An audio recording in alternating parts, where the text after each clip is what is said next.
Vamos a ver el conjunto de los números reales, que representamos con la letra R.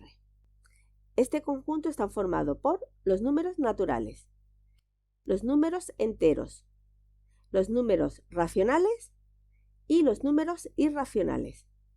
Vamos a empezar por los números naturales, que representamos con la letra N. Y estos son los números positivos del 1 al infinito, que no sean decimales. Por ejemplo, el 1, el 2, el 3, el 48, el 524, etc. hasta el más infinito. Es cualquier número positivo que no sea decimal. Después tenemos los números enteros, que representamos con la letra Z.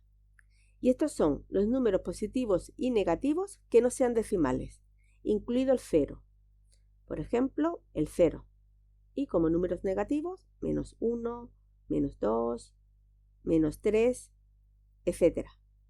hasta el menos infinito. Y como números positivos, 1, 2, 3, etc. hasta el más infinito. Los números enteros incluyen a los números naturales. Por ejemplo, el 3 es un número natural y es un número entero. Y el menos 3 es un número entero. Después tenemos los números racionales, que representamos con la letra Q. Y estos son los números que se puedan poner en forma de fracción. Por ejemplo, las fracciones, los números decimales exactos y periódicos, porque estos números también lo podemos poner en forma de fracción. O los números naturales y números enteros, que también se pueden poner en forma de fracción. Ejemplo de fracción, pues 2 partido de 3, menos 8 partido de 7, etc. Cualquier fracción.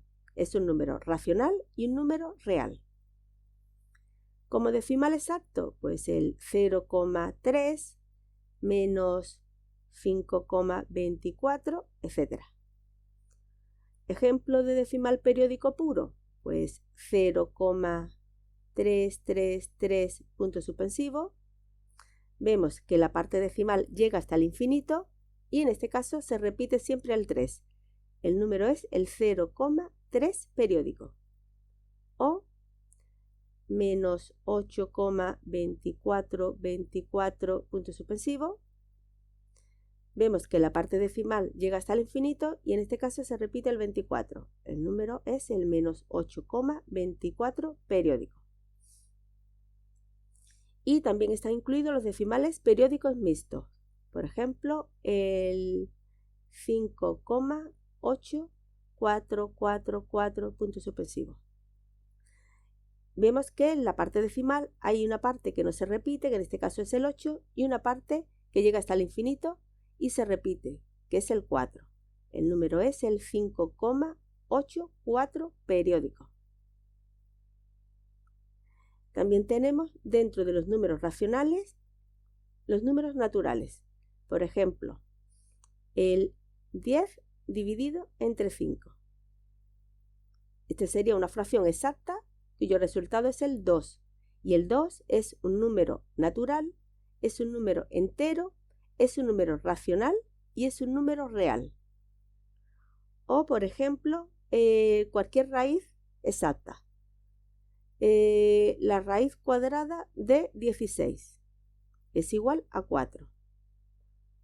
O la raíz cuadrada de 25, que es igual a 5.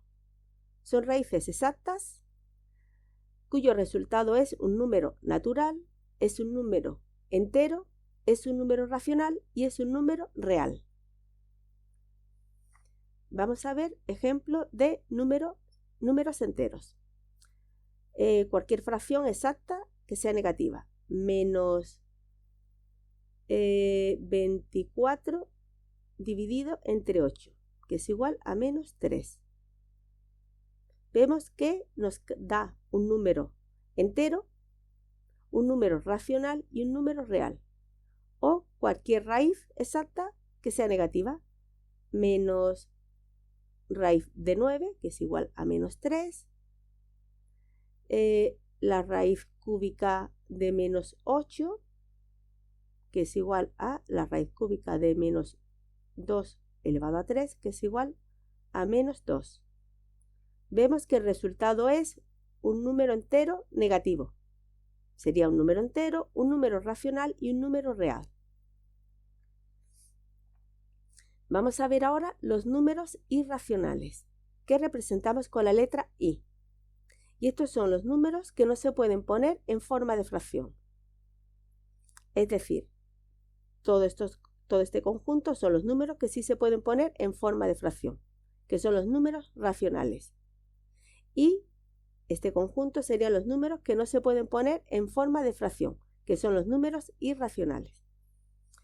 Por ejemplo, todos los números decimales que no sean exactos ni periódicos.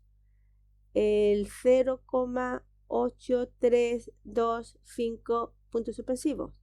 Vemos que la parte decimal llega hasta el infinito, pero no se repite nada. Esto sería un número irracional y un número real. O cualquier raíz inexacta. La raíz de 3, que es igual a 1,7320,5 puntos suspensivos.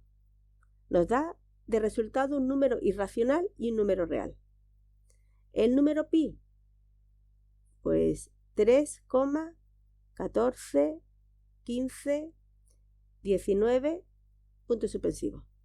O el número e, que nos da 2,71828 puntos suspensivos. Todos estos números son números irracionales y números reales. Y cualquier número irracional que esté sumando, restando, multiplicando o dividiendo con otro número, también es un número irracional. Por ejemplo, el número áureo, que tiene este símbolo, que es el 1 más raíz de 5 dividido todo de 2. Y este número nos da de resultado 1,61803 puntos suspensivos. Cualquier número irracional que esté sumando, restando, multiplicando o dividiendo con otros números, también es un número irracional y un número real. Y con esto hemos hecho un repaso del conjunto de los números reales.